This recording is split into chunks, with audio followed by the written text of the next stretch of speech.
श्रापित शीशा विशाल, अंदर लाओ। थोड़ा सा और अंदर। हाँ हाँ, बस बस, हो गया। अब खोलो इसे। सारा सामान निकालना भी तो है। सरदार जी ट्रक का मालिक। ओ तेनू कलेक्टर नाल फोन कर वावा, जल्दी सामान नू अनलोड कर, कुत्ते दे पुत्तर। उसका नौकर ट्रक से सामान उतारकर विशाल के नए घर में शिफ्ट करने लगता है। विशाल, अरे अब तो खुश होना। कैसा लगा नया घर? ये सब एंटीक सामान है। खुश तो हो ना तुम? रिया, बहुत हो गई तुम्हारी बदमाशी। अब बाहर जाओ और खाने का सामान लेकर आओ, वरना तुम्हारे प्रोफेसर को भूखा ही वापस जाना पड़ेगा। विशाल, अरे मैं तो भूल ही गया, आज प्रोफेसर आने वाले हैं। मैं अभी मार्केट से सारा सामान लेकर आता हूँ। विशाल के जाने के बाद रिया भी सीधे नहाने के लिए चली गई। रिया जब नहाकर वापस आई तो श्रृंगार करने के लिए उसने अपने शीशे से कपड़ा हटा दिया और उसके सामने बैठकर बड़े ही प्यार से संवरने लगी। रिया अभी श्रृंगार कर ही रही थी कि अचानक उसने देखा कि उसका प्रतिबिंब शीशे के अंदर से हाथ में खाना उसे ही देने आ रहा है। हाथ में खाना देख रिया ने सबसे पहले अपने आसपास देखा, लेकिन आसपास कोई नहीं था। फिर जब वो शीशे के पास गई तो शीशे में से दो हाथ बाहर निकले और रिया को खाना देने लगे। इतने में विशाल आ जाता है। विशाल, कब से बैल बजा रहा हूँ, देखो ना मेरे साथ कौन आया है। मेरे प्रोफेसर मिस्टर अतुल। रिया, आ जाइए, मैं वापस आ गई हूँ। रिया की बात विशाल को समझ नहीं आ रही थी, लेकिन जब वो प्रोफेसर के साथ घर के अंदर आया तो उसे यकीन ही नहीं हुआ कि ये घर उसी का है। प्रोफेसर, अरे वाह विशाल, तुमने तो अपने घर को महल ही बना दिया। उद्धरण चिन्ह। अतुल घर के सामान को देख ही रहा था कि उसकी नजर शीशे पर पड़ी, जिसे देखकर उसके पसीने छूटने लगे। प्रोफेसर, ये श्रापित शीशा यहाँ पर कैसे आया? तोड़ दो इसे, वरना विशाल यह तुम्हारे पूरे घर को खा जाएगा। अतुल शीशे को देख बगल से फूलदान उठाता है और गुस्से में शीशे की तरफ जैसे ही फेंक देता है, अतुल का यह वार खाली चला जाता है। उसने जैसे ही फूलदान शीशे की तरफ फेंका, उसके अंदर से एक और रिया बाहर निकल आई और उसने वो फूलदान पकड़कर दोबारा अतुल की तरफ फेंक दिया, जिसके लगते कि अतुल बेहोश हो गया। विशाल, रिया, तुम ये क्या कर रही हो? तुम्हारा दिमाग तो ठीक है।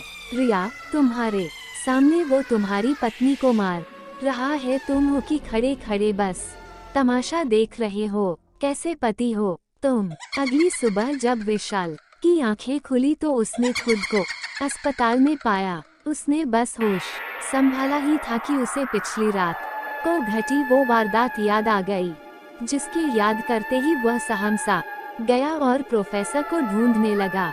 विशाल, प्रोफेसर प्रोफेसर प्रोफेसर अतुल, नज तुम क्यों बवाल करता है? तुम जिसको ढूंढ रहा है वो तो दूसरे आईसीयू वार्ड में है, जाओ जाकर मिल लो। विशाल, प्रोफेसर, मेरी पत्नी रिको क्या हो गया है? अब वो इस तरह से क्यों बर्ताव कर रही है? और मेरे जाने से पहले घर में इतना सामान तो नहीं था, फिर अचानक से वो झूमर, मूर्तियाँ, ये सब कहाँ से आ गए? उद्धरण चिन्ह। प्रोफेसर, क्योंकि विशाल, जो तुम्हारे घर में वो शीशा है वो श्रापित है।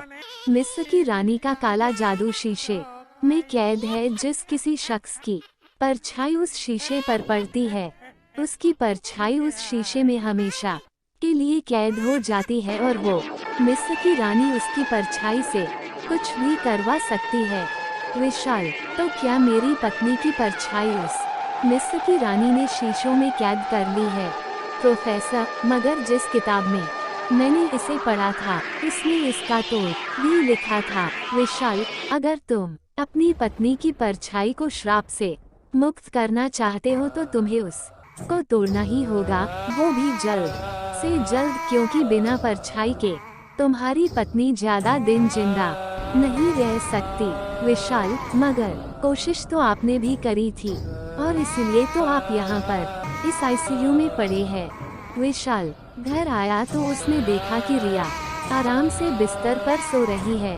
उसका फायदा उठाते हुए विशाल ने श्रापित शीशे को पहले बड़े कपड़े से ढका, फिर उस श्रापित शीशे को एक बड़े शीशे के सामने खड़ा कर दिया। विशाल, शैतान, तुमने मेरी पत्नी की परछाई को कैद किया है। मैं कहता हूँ मेरी पत्नी की परछाई को आजाद कर, वरना मैं ये शीशा तोड़कर तुझे और तेरी ताकत को हमेशा हमेशा के लिए खत्म कर दूंगा। समझ? शीशा, डरता क्यों है? अरे हिम्मत है तो सामने आकर बात कर। कसम से मैं तेरी पत्नी की परछाई को तुरंत आजाद कर दूंगी। विशाल, बड़ा शौक है ना तुझे दूसरों की परछाई चुराने का? ले अब अपनी परछाई चुरा कर दिखा। शीशा, हटाओ इस शीशे को मेरे सामने से, मैं कहती हूँ हटाओ से, मुझे दर्द हो रहा है। मैं कभी बहुत खूबसूरत हुआ करती थी, लेकिन श्राप के कारण आज मुझसे मेरा ही चेहरा देखा नहीं जा रहा। विशाल, मैं तुम्हारे हाथ जोड़ती हूँ, इस शीशे को मेरे सामने से हटा दो। विशाल, मैं ये शीशा सिर्फ तभी हटाऊंगा जब तुम मेरी पत्नी रिया की परछाई को उसे वापस करेगी। सीसा, विशाल, मैं तुम्हारी बात मानने के लिए तैयार हूँ। लो, मैंने तुम्हारी पत्नी की परछाई वापस कर दी, अब जल्दी हटाओ। विशाल, तूने लोगों को बहुत परेशान किया है ना, उन्हें बहुत तकलीफ दी है, अब उन सब का हिसाब चुकाने का वक्त आ गया है।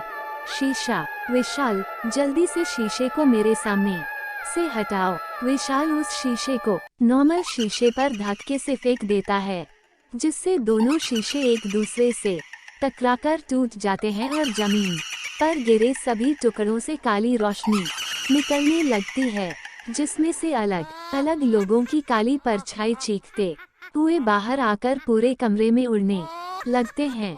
विशाल ये सब देखकर पूरी तरह डर जाता है।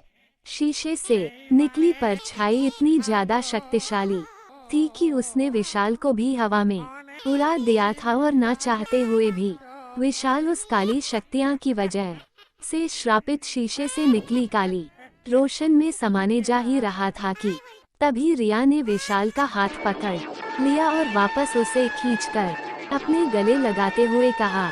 दोनों के गले लगते ही सारी काली शक्तियाँ गायब हो जाती हैं। रिया, विशाल, मेरे होते हुए तुम्हें कुछ नहीं हो सकता, हमारा प्यार ही हमारी ताकत है।